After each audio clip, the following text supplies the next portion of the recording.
Oloko News, eloko itindakanga, nalamba fufu na ngangai moko. Maître Georges Kapiamba, bonjour. Bonjour. Vous participez aux discussions directes autour de la SENCO. On parle des avancées significatives. Dites-nous, qu'est-ce qui y est déjà fait en ce moment? Alors, ce qui est déjà fait en termes d'importance pour nous, c'est que on a adopté au moins 90% des résolutions des différentes commissions. Deuxièmement, je peux rassurer les gens qu'il y a eu un compromis sur des questions, par exemple, de la cogestion pour la période de transition, ce qui va permettre au rassemblement, c'est-à-dire à l'opposition, d'être associé à la gestion de la période de transition dans la préparation, la gestion du processus électoral jusqu'à l'élection. Ce qu'on peut aussi noter comme une avancée, c'est que les partis ont trouvé un compromis en ce qui concerne la date, les séquences de l'organisation des élections. Vous savez que les signataires de l'ancien accord avaient convenu pour que les élections se tiennent en 2018, c'est-à-dire en avril, mais un compromis a été finalement trouvé pour que la date soit celle de décembre 2017. Et il a été aussi convenu que la CENI puisse faire l'objet d'une restructuration, ce qui est un acquis parce qu'il y a beaucoup de plaintes de la part de plusieurs personnes par rapport à la neutralité, le manque de neutralité, d'indépendance et d'impartialité dans la direction actuelle. Bon, voilà en termes d'avancées majeures ce que je peux mentionner. Vous parlez de la cogestion entre pouvoir et rassemblement. Comment ça va se passer? Vous avez les rassemblements à acquis quoi précisément? Bon, le rassemblement a revendiqué la primature pour avoir la gestion quotidienne des affaires de l'État pendant la période de transition. Il a souhaité avoir au moins le leadership de la gestion du processus, l'engagement, suivi aussi de la mise en œuvre de l'accord, ce qui a été reconnu par tout le monde. C'est comme ça que le comité, ce qui va être considéré comme l'autorité, la haute autorité de suivi de la mise en œuvre de l'accord, cette direction va être aussi donnée au rassemblement. Et puis le rassemblement a insisté pour qu'il y ait une cogestion au niveau des exécutifs provinciaux. Mais sur ce point, je sais que la divergence a persisté, mais la médiation va continuer à essayer de travailler avec les parties prenantes pour trouver une solution médiane. Est-ce que avez-vous acquis obtenu la non-participation de Joseph Kabila à la prochaine élection présidentielle? Ah oui, ça aussi c'est un grand acquis. Toutes les parties prenantes ont convenu pour que l'actuel président de la République puisse continuer à être à la tête du pays pendant toute la période de transition, mais qu'il ne peut plus briguer un troisième mandat.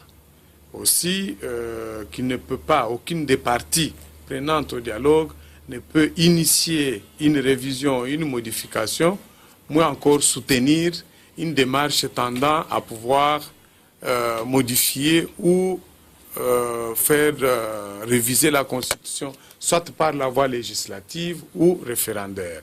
Donc je crois que ce sont là les garanties importantes sur lesquelles nous, en tant que société civile, nous avons suffisamment travaillé comme les représentants du rassemblement ainsi que du Front pour le respect de la Constitution. Et quid, Maître Georges Kapiamba, de la décrispation de la situation politique avec notamment les 7 noms des personnalités emblématiques déposés par vous auprès des autorités pour des mesures concrètes pour soit leur libération ou soit la cessation des poursuites? Alors, sur ces points, je dois mentionner que nous restons toujours insatisfaits parce que nous n'avons pas pu obtenir jusqu'à ce jour des mesures concrètes, c'est-à-dire l'abandon des poursuites contre Moïse Katumbi, Roger Lumbala, Antipas Mboussa, Floribert Anzoulouni et aussi la libération de Jean-Claude Mouyambo. Eugène Diomine Dongala et Moïse Monidela. La question est revenue hier dans les débats et elle a pris plus de 2 heures de discussion. Le ministre de la Justice a été plusieurs fois questionné pour expliquer à la plénière pourquoi jusqu'à ce jour il n'y a pas eu de geste attendu de décrispation, notamment sur ces 7 cas emblématiques. Il a fourni des garanties où il a rassuré tous les participants sur le fait que pendant la semaine qui va commencer, ces mesures concrètes vont être prises et que des gestes réels vont être faits du côté du pouvoir en place. Donc la balle est dans leur camp et ça va nous permettre de jauger leur bonne foi, leur sens réel de responsabilité et l'engagement certain du pouvoir dans la décrispation du climat politique, parce que nous avons tous noté et rappelé que sans ces mesures, principalement à l'encontre ou au bénéfice de 7 cas emblématiques, l'accord risquerait éventuellement de ne pas être signé par tout le monde. Avant-dernière question, Georges Kapiamba, quelles seront les autres obligations de la haute autorité de suivi de l'accord et du processus électoral, des obligations, parce que nous apprenons des sources sûres que cette structure sera institutionnalisée également. Oui, vous savez, ça a été le vœu du Rassemblement qui a beaucoup bataillé pour obtenir l'institutionnalisation de cet organe dans les institutions de l'État, de manière à permettre à cet organe d'avoir plus d'ampleur politique, mais aussi à pouvoir être capable de travailler avec les autres institutions sur le même pied d'égalité, ce qui est un acquis parce qu'il a été convenu qu'en attendant son installation, en attendant l'intervention de la loi organique conformément à l'article 222 de la Constitution, cette institution va être installée pour qu'elle puisse immédiatement travailler. Et j'ai constaté que la tendance du côté du Rassemblement est de vouloir confier la direction au président Étienne Tshisekedi. C'est une institution qui va avoir la lourde mission de surveiller, de veiller à ce que l'accord soit exécuté et que la CENI ainsi que le gouvernement puissent se mettre au travail pour respecter les séquences et les dates qui sont convenues, à savoir que les élections présidentielles législatives puissent obligatoirement être organisées avant la fin de l'année 2017. Dernière question, à ce stade, on peut dire donc que rien n'empêche la signature de l'accord. À mon avis, ce qui peut encore retarder la signature de l'accord, c'est l'absence de mesures que nous attendons emblématiques par rapport à l'abandon des poursuites et la libération de cette personnalité emblématique. Parce que pour nous, nous continuons et nous continuerons à nous battre là-dessus et à émettre toujours nos réserves par rapport à la signature aussi longtemps que nous n'aurons pas obtenu des gestes réels forts de la part du pouvoir en place quant au respect des dites mesures. Et je ne peux pas cacher